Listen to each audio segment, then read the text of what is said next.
Hello everyone, welcome to Rome Tips. Today we will be discussing how to create app folders on your iPhone. It's a great way to organize your apps and keep your home screen clean. The first thing we need to do is press and hold on any application that you want to use to create a folder. Once you've done this, you'll see a context menu pop up. Go ahead and press Edit Home Screen. Now you should see all of your apps jiggling. Press and hold another application.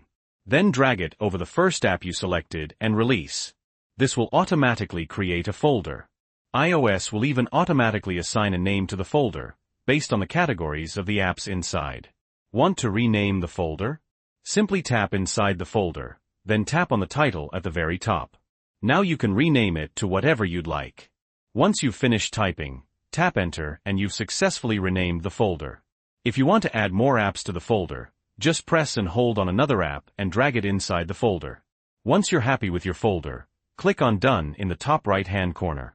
And there you have it. You've successfully created a folder on your iPhone.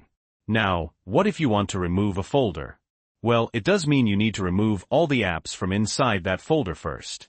So again, press and hold on the folder and click on Edit Home Screen. Then, tap inside the folder and simply drag and drop all of the apps outside of that folder back onto your home screen. Keep in mind, this does mean you'll need to rearrange your home screen a bit.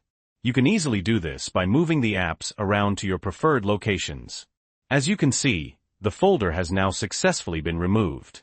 Click on Done in the top right, and now you can go ahead and start using your iPhone just as you normally would.